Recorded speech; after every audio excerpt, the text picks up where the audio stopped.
Compañeras y compañeros diputados, nadie hubiera esperado, ni mucho menos deseado, que los primeros 100 años de la Constitución mexicana serían conmemorados en medio de una de las crisis más complejas y delicadas de la historia contemporánea del país.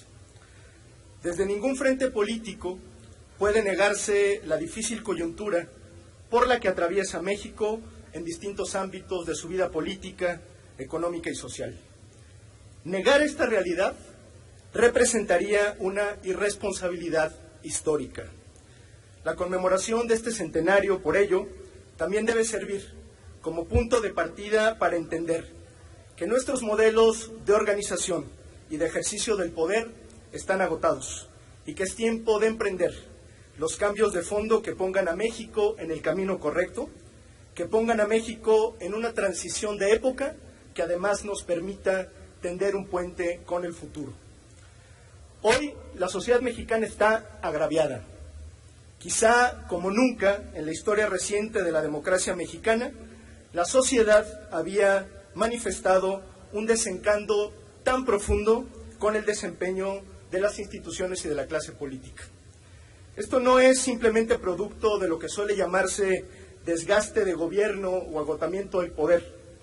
Hoy estamos frente a una desesperanza y una decepción con las instituciones y con quienes forman o formamos parte de ellas. Observamos los peores niveles de aprobación que ha tenido un presidente de la República en las últimas décadas, pero también observamos el profundo rechazo a las instituciones representativas como este Poder Legislativo, los gobiernos y congresos locales y las instancias encargadas de trasladar la voluntad popular al ejercicio del poder, es decir, los partidos políticos. No estamos ante simples casos de desprestigio producto de ciertas coyunturas, sino ante la frustración y la desesperanza de los ciudadanos.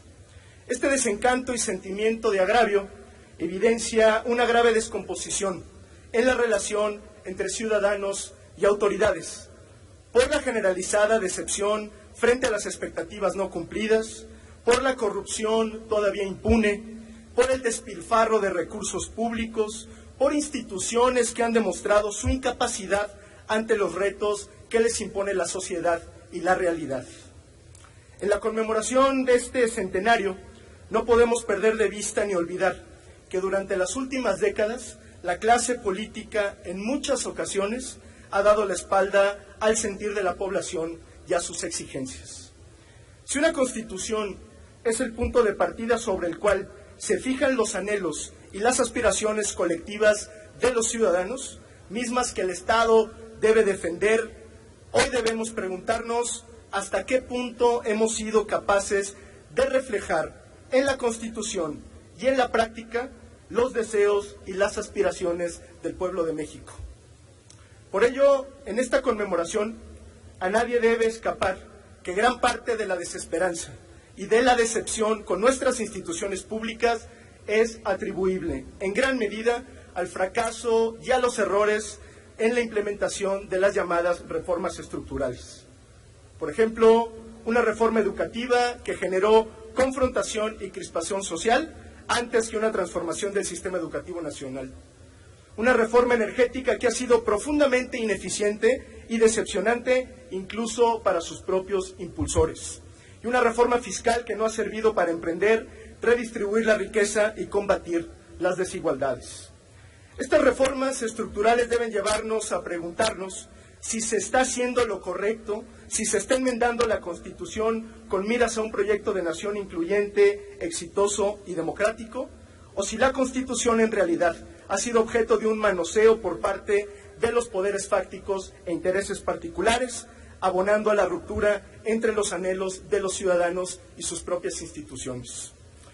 Esta sensación de agravio y de decepción de los ciudadanos también es alentada por la difícil situación de la economía mexicana y las finanzas públicas.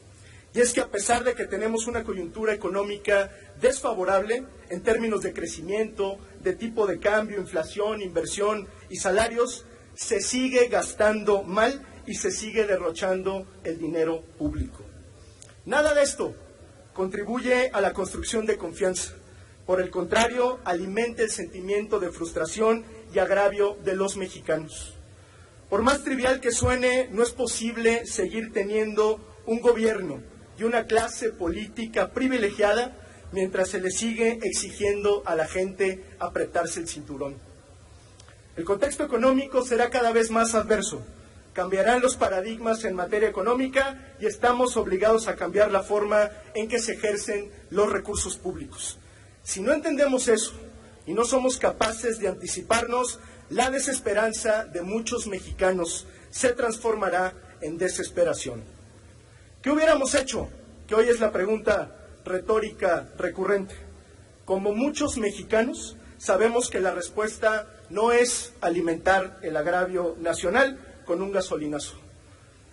La respuesta, le hemos dicho una y otra vez, hay que eliminar el gasto que ofende a los ciudadanos y que es superfluo, como la publicidad gubernamental, los seguros de gastos médicos privados, el financiamiento a los partidos políticos, los bonos extraordinarios, las pensiones expresidentes y tantos otros gastos que mantienen al presupuesto sometido a una inercia de derroche y que sigue erosionando la legitimidad de nuestras instituciones. Ante este grave contexto de agravio y desesperanza, de alta desconfianza en las autoridades, se suma el enorme reto que representa la nueva administración presidencial en Estados Unidos, que implicará no solamente la construcción de una nueva relación con este país, sino que impactará de manera global en las relaciones internacionales y en el futuro de nuestras democracias. La llegada de Donald Trump a la presidencia de Estados Unidos representa uno de los mayores desafíos en la historia de nuestra relación bilateral. Pero la realidad es que tenemos un gobierno con una legitimidad muy débil para hacerle frente a la demagogia racista y xenófoba del nuevo gobierno.